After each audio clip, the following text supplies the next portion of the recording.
सबसे पहले मेरा आप सभी को प्यार भरा प्रणाम। मैं मधु जोशी स्वागत करती हूँ आपका अपने YouTube चैनल मधु गढ़वाली 121 पे। तो दोस्तों, आज की वीडियो में मैं आपको श्रावण मास महात्म्य का 15वां अध्याय सुनाऊंगी। आप भी मेरे साथ श्रावण मास महात्म्य का 15वां अध्याय ध्यानपूर्वक और पूरा जरूर सुनिएगा। 15वें अध्याय में सुपोदन नामक व्रत का वर्णन किया गया है। भगवान शंकर ने सनत कुमार को बताया कि श्रावण मास की शुक्ल पक्ष की षष्ठी तिथि को महामृत्यु विनाशक उत्तम सुपोदान नामक व्रत किया जाता है। मंदिर में या घर पर रहकर ही शिवजी की पूजा करने के बाद दाल, आटा, चावल का नैवेद्य नमक सहित ब्राह्मणों को नैवेद्य पदार्थों का बयाना देना चाहिए। जो व्यक्ति नियम पूर्वक इस व्रत को करता है उसे बड़े भारी अनंत पुण्य प्राप्त होते हैं। इस संबंध में तुम्हें एक कथा सुनाता हूँ। प्राचीन काल में एक राजा था, उसका नाम रोहित था। बहुत समय तक उसे संतान का मुख देखने को न मिला। उसने संतान प्राप्ति हेतु कठिन तप किया। तपस्या के प्रभाव से ब्रह्मा जी प्रकट हुए। ब्रह्मा जी ने राजा से कहा, तुम्हारे भाग्य में संतान का सुख नहीं है। परंतु राजा ने अपनी तपस्या नहीं छोड़ी। भक्त ने प्रभु को दोबारा प्रकट होने के लिए मजबूर कर दिया। ब्रह्मा जी दोबारा प्रकट हुए और राजा रोहित से बोले, मैं तुम्हें पुत्र तो दे सकता हूँ, परंतु वह अल्प आयु का होगा। इस पर राजा रानी ने सोचा कि पुत्र प्राप्ति से बांझपन तो हट जाएगा, लोगों में पुत्र न होने की निंदा तो समाप्त हो जाएगी। हमारे लिए इतना ही पर्याप्त है। राजा और रानी ने अल्प आयु पुत्र के लिए ही अपनी सहमति प्रदान की। समय आने पर ब्रह्मा जी के वरदान से रानी को पुत्र पैदा हुआ। राजा ने पुत्र का जात कर्म बड़ी धूमधाम से किया। बालक का नाम शिवदत्त रखा गया। अल्प आयु होने के कारण राजा ने राजकुमार का नाम शिवदत्त का विवाह नहीं किया। 16 वर्ष की अवस्था में उसका निधन हो गया। ब्रह्मचारी के रूप में शिवदत्त का निधन हो जाने से राजा दिन रात चिंतित रहने लगा, क्योंकि जिस वंश में ब्रह्मचारी की मृत्यु हो जाती है वह वंश नष्ट हो जाता है। सनत कुमार ने भगवान शिव से पूछा, क्या इसका कोई उपाय नहीं है? यदि कोई उपाय हो तो मुझे बताइए, जिसके करने से दोष दूर हो जाए।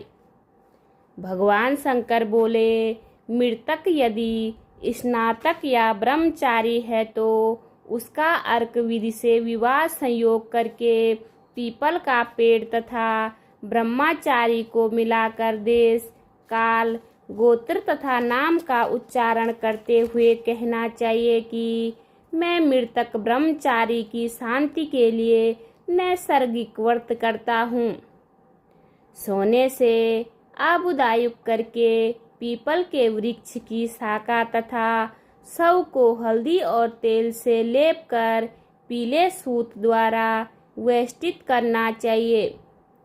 फिर अग्नि की स्थापना करके विवाह विधि द्वारा आधारांत हवन कर अग्नि, बृहस्पति, काम, 4 व्याहुतियों से हवन कर स्वीकृत संज्ञक होम कर कर्म को समाप्त करें। इसके बाद पीपल की डाल तथा मृत्यु शव का अग्नि संस्कार करना चाहिए। मृत्यु की संभावना हो तो इस व्रत को 6 वर्ष तक करना चाहिए। 30 ब्रह्मचारियों को नए कौपीन देना चाहिए। खड़ाऊ, छत्र, माला, चंदन, मणि, प्रवाल तथा आभूषण देने चाहिए। इस प्रकार करने से कोई विघ्न नहीं रहता। राजा ने इस विधि को ब्राह्मण के मुख से सुनकर सोचा कि यह अमुख्य अर्क विवाह मुझे अच्छा नहीं लगा। विवाह होना ही मुख्य बात है। मैं राजा हूँ, जो कोई इस लड़के के साथ अपने पुत्री की शादी करेगा, मैं उसे धन दौलत से माला माल कर दूंगा। उसके राज्य में एक ब्राह्मण रहता था, जो किसी कार्य से बाहर गया हुआ था। उसकी प्रथम पत्नी से एक पुत्री थी। उसकी दूसरी पत्नी बड़ी दुष्ट प्रकृति की थी। उसने धन के लालच में लड़की को देना स्वीकार कर लिया।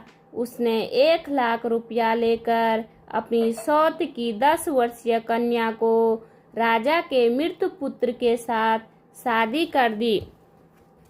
उस बाला को लेकर राजा ने सेवक शमशान भूमि में गए और शव के साथ उस लड़की की सती होने की व्यवस्था करने लगे। तब वह अबोध बाला बोली, आप यह क्या कर रहे हैं? लड़की की बात सुनकर वे सब दुखी मन से कहने लगे, तुम्हारा पति मर गया है, तुम्हें इसके साथ सती होना है। यह सुनकर लड़की रोने लगी और बोली, आप मेरे स्वामी को क्यों जलाते हैं? मैं उन्हें जलाने नहीं दूंगी। आप सब लोग जाएं, मैं यहाँ अकेली रहूंगी। यह जब उठेंगे तब उनके साथ ही आऊंगी। लड़की की हट देखकर सब करुणा से द्रवित होकर चले गए। अब छोटी सी लड़की, जो न कुछ समझती थी न जानती थी, शव के पास अकेली बैठकर भगवान शिव पार्वती को याद करने लगी। बार बार पुकारने पर करुणा के सागर शिव पार्वती नंदी पर सवार होकर शमशान में लड़की के पास पहुँचे। बालिका ने जब शिव पार्वती को देखा तो वह उनके चरणों में गिरकर अपने पति के प्राणों की भीख मांगने लगी। शिव पार्वती बालिका के बाल स्वभाव से प्रभावित होकर, तुम्हारी माता ने सुपोदान का व्रत किया था, तिल तथा जल लेकर उसके फल का संकल्प कर अपने पति को दो तथा अपने मृत पति से कहो, मेरी माँ ने सुपोदान नामक व्रत किया था, उसके प्रभाव से मेरा पति पुनः जीवित हो जाए। भोली भाली बालिका ने भगवान शिव पार्वती के आदेश अनुसार वैसा ही किया। शिवदत्त तुरंत ऐसे उठकर बैठ गया जैसे कोई सोता हुआ उठकर बैठ जाता है। शिव पार्वती उस बालिका को व्रत उपदेश देकर अंतर्ध्यान हो गए। शिव पार्वती के अंतर्ध्यान होने के बाद शिवदत्त ने उस बालिका से पूछा, तुम कौन हो? मैं यहाँ शमशान भूमि में क्यों हूँ? बालिका ने सारी कथा उसे बता दी। अगले दिन नदी के तट पर स्नान करने के लिए आए हुए लोगों ने वापस लौटकर राजा को बताया कि उसका पुत्र उस बालिका के प्रभाव से जीवित हो गया है। यह सुनकर राजा की प्रसन्नता का ठिकाना न रहा। वह प्रसन्न होकर गाजे बाजे के साथ नदी तट पर आया। राजा ने पुत्र वधू की प्रशंसा की।